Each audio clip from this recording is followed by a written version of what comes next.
네, 안녕하십니까. 이번에는 이제 우리 정명근 선생님 세 번째 시간인데요. 오늘은 뭐 대입의 흐름이라고 할까요? 예.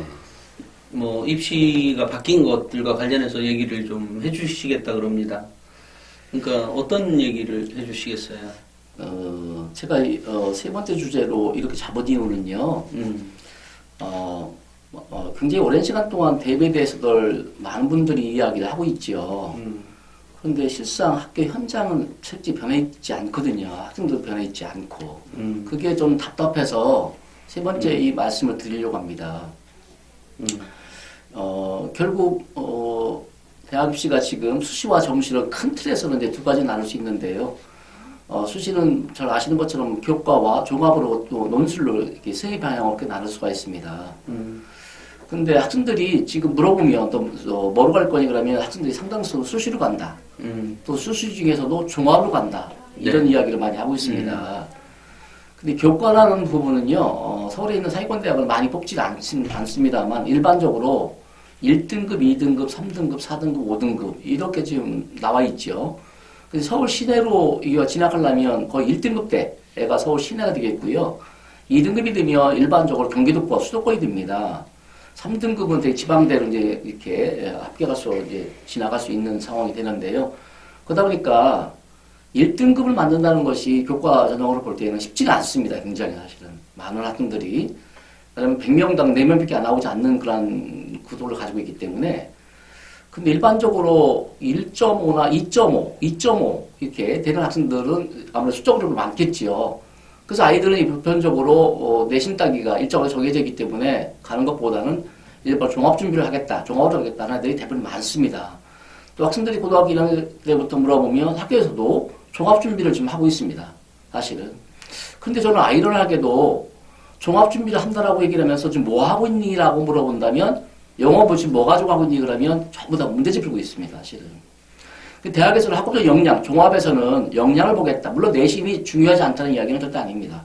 중요하죠, 사실은. 근데 절대적 기준은 아니다. 라는 얘기를 늘 말씀드립니다만, 일반적으로, 아이들이, 종합으로 간다라고 하면서 고등학교 1학년 때부터 학업적 역량은 외면한 채, 국어도 그냥 문제집 풀고 있고, 그리고 영어도, 계속 문제집 풀고 있습니다, 사실은. 문제집 풀면 역량이 커지는 건가요? 또 국어 문제집 역량이 커지는 건가요, 사실은요?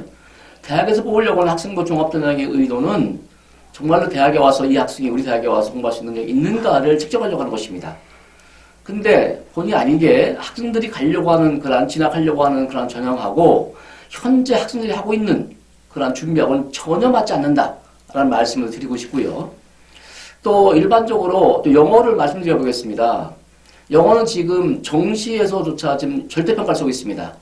절대평가라고 하는 것은 예를 들면 서울대학교에서 정시에서 2등급 맞은 학생들 0.5점 감점이에요. 고려대학교 1점 감점입니다. 사실 감점하지 않겠다는 뜻이잖아요. 그 이야기는. 그런데 아이들이 여전히 그렇게 영어 문제집 푸는 이유를 저는 모르겠습니다. 물론 내시 학교에서 그렇게 문제를 출제한다면 어쩔 수 없겠습니다만 일반적으로 영어 같은 경우도 아이들이 수능을 설려간다 하더라 정시에서 변별력이 없기 때문에 그럼 영어 공부를 하지 말자는 얘기냐? 그 얘기는 절대 아닙니다. 이제는 대학에서도 학업적 역량을 보겠다라고 이야기하기 때문에 아이들이 영어를 제대로 배울 수 있는 기회가 왔다. 사실은 수시에서도 그렇고요. 정시에서도 영어 절대평가를 쓰고 있기 때문에 등급의 의미는 크게 없습니다. 감점제를 쓰고 있기 때문에. 그런 면에서 봤을 때는 아이들이 역량을 좀 키울 수 있도록 다시 말씀드렸어요. 영어를 배우는 목적은 듣고 말하고 읽고 쓰고라는 언어의 네 기능의 우리가 목적이기 때문에 제대로 가르쳐야 되지 않을까. 이런 아이들이 수능도 잘 보고 대학 입시에서도 종합에서도 좋은 결과를 가져올 수 있는 것입니다. 국어 또한 마찬가지죠. 아이들이 사실은. 학생들 전부 다가 지금 뭐로 갈 거니 물어보면 수시 종합으로 간다라고 이야기하면서 왜 아이들이 깊이 있게 책을 읽고 토론하고 이 비판적 사고 역량을 기를 수 있는 기회를 갖지 않는지 그게 저는 사실 의문시 된다는 그런 말씀입니다. 결국은 대학 입시가 변해 있습니다. 물론 학생부 교과는 교과도 뽑고 있습니다만 교과에서는 수능 체제를 쓰고 있지요. 당연히. 학생부 종합전형에서 체제를 쓰고 있는 대학은 크게 볼 때에는 고려대학교, 이화여대, 일부 의대에서 쓰고 있습니다. 사실은. 물론 고려대학을 입학한 학생들, 이화여대 입학한 학생들, 또 의대를 간 학생들 수준은 어떨까? 이런 생각도 하게 됩니다. 감히 이 자리에서 말씀드리기는 어려워도 당연히 준비된 학생들이 갈 수 있지 않을까 저는 생각을 합니다. 그런 면에서 되었을 때 그냥 막연히 가고 싶다 해서 가는 것이 아니라 어릴 때부터 준비가 돼 있는가? 그러니까 준비가 돼 있지 않으면 어떻게 준비할까? 예, 이런 그런 생각으로 아이들 준비시킨다면 옳지 않을까 하는 생각을 갖고 있는 것입니다. 뭐 연설하세요? 뭐 얘기를 그러니까 한마디로 얘기하면 영어의 학업적 역량을 보여줄 수 있는 것은 예.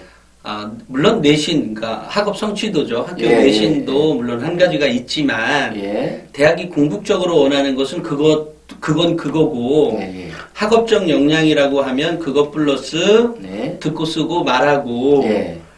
읽고 예. 이런 것들이 필요하다라는 얘기죠. 예. 또 마찬가지로 국어도 그렇다는 거죠. 국어도 학업적 역량을 보인다는 것은 국어 내신 점수를 잘 맞는 것도 물론 중요하죠. 중요하지만 그것 플러스 이건 역시도 언어니까 읽고 읽으려니까 책을 읽어야 되겠죠. 읽고 쓰고 말하고는 의사소통 능력도 있을 거고 또는 발표력도 있을 것이고 뭐 이런 거가 되겠죠.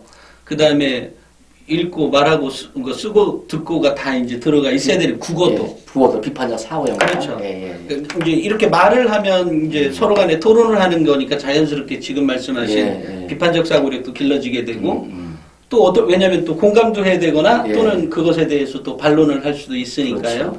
그러니까 이런 역량을 다 포함한 것들이 이것이 학업적 역량이다라는 얘기인 거죠. 예, 그런 쉽게 말씀 또 드리면 내신만 따가지고 대학에서 뽑겠습니까? 예, 안 뽑는다는 것이죠. 왜 초봉으로? 제가 대학이 아니에요.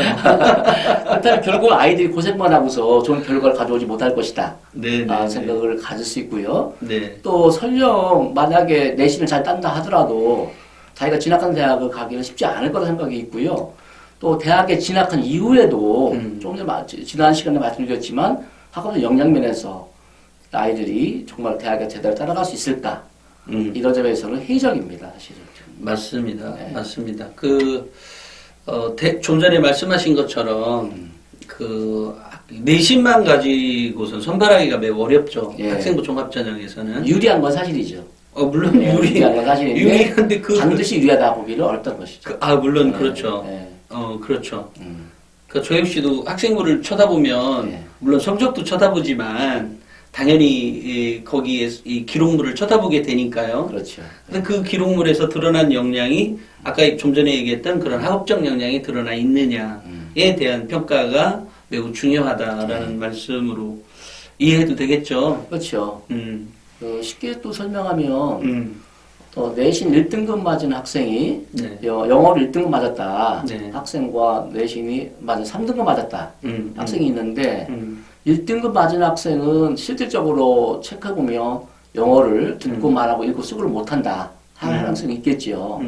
근데 3등급 맞은 학생은 듣고 말하고 읽고 쓰는데 문제가 없다 라고 한다면 대학에서는 당연히 누구를 뽑겠습니까 사실은. 그죠? 3등급의 능력이 있는 학업 영역이 있는 애를 뽑겠죠. 네네네. 생활기록부에 그게 나타날까요? 나타나도록 써줘야죠. 예, 제가 볼 때는 그게 보입니다, 사실은. 네네네. 그렇습니다. 그것은 꼭 그렇게 기록뿐만이 아니라 다른 여태 관련된 것들을 보다 보면 당연히 보일 수가 있고요. 그래서 우리 엄마 아빠들은 혹시나 내 아이가 이렇게 뛰어난 역량을 갖고 있는데 학교 선생님이 기록을 안 해줄까봐 겁나하시는 부분도 있거든요. 근데 그런 건 일단은 이게 좀 잡아두고 일단 그 역량부터 좀 갖춰놓는 것이 필요하다라는 말씀을 꼭 드리고 싶습니다. 이번 시간에는 여기까지 하고요. 다음 시간에는 뭐 어떤 얘기를 좀 해주시겠어요? 다음 시간에 우리 이제 변화를 위해서 우리 학생들을 믿어라 라는 말씀을 좀 사례를 들어가면서 설명을 좀 드리고 싶습니다. 네네, 알겠습니다. 다음 시간에는 학생 사례를 중심으로 자녀를 왜 믿어야 되는지 또는 믿을 수밖에 없는 이유 뭐 이런 것들에 대해서 얘기를 하면서 이번 시간에는 여기까지 하도록 하겠습니다. 감사합니다. 예, 감사합니다.